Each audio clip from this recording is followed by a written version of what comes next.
নমস্কাৰ, সকলোকে স্বাগতম জনাইছোঁ নতুন এটা ভিডিঅ'লৈ। আজি মই বনালোঁ চিকেন কাৰী।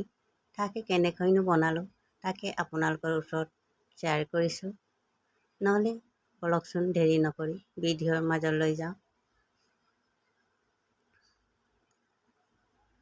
চিকেন কাৰীটো বনাবলৈ মই প্ৰথমে তেজপাত 2 কিলামান লৈছোঁ আৰু ইলাচি 2টা লৈছোঁ আৰু দালচেনি 3টামান লৈছোঁ আৰু লং 3টা লৈছোঁ আৰু এইটো আদা নহৰু খুন্দি থৈছোঁ আৰু পিঁয়াজ 2টামান কাটি থৈছোঁ, ডাঙৰ ডাঙৰ পিঁয়াজ 2টা আৰু বিলাহী 3টামান গুড়ি কৰি থৈছোঁ।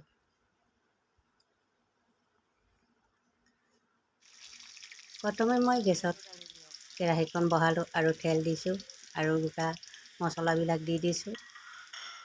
ধুনীয়াকৈ এইটো পুঠিবলৈ দি ল'ম। মছলাবিলাক ধুনীয়াকৈ পুঠিলে এতিয়া দি দিম মই পিঁয়াজ। ধুনীয়াকৈ পুঠিলে এতিয়া দি দিছোঁ পিঁয়াজ। পিঁয়াজটো ৰং হোৱালৈকে ভাজি লওঁ। এনেকৈ ধুনীয়াকৈ ৰং হোৱালৈকে ভাজি লওঁ। এতিয়া ধুনীয়াকৈ ৰং হোৱা হৈ গ'ল। এতিয়া দি দিছোঁ মই পিঁয়াজ আৰু আদাৰ পেষ্টটো দি দিছোঁ, খুন্দি থোৱা পেষ্টটো।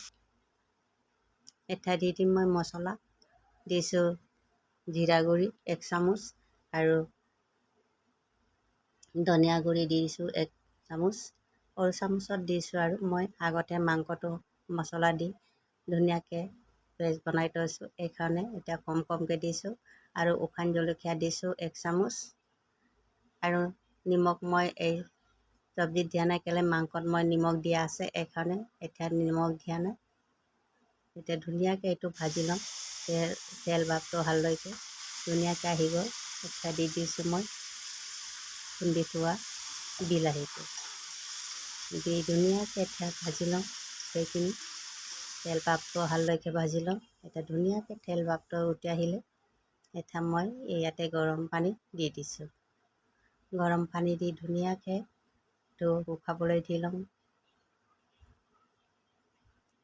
ধুনীয়াকৈ এতিয়া লৰাই দিছোঁ, গোটেইটো মিক্স কৰি দিছোঁ। এতিয়া দি দিছোঁ ভাজি থোৱা মাংসটো। মাংসত এটা পানী ভাপ থাকে নহয়, এই পানী ভাপ যোৱালৈকে ভাজি থৈছোঁ।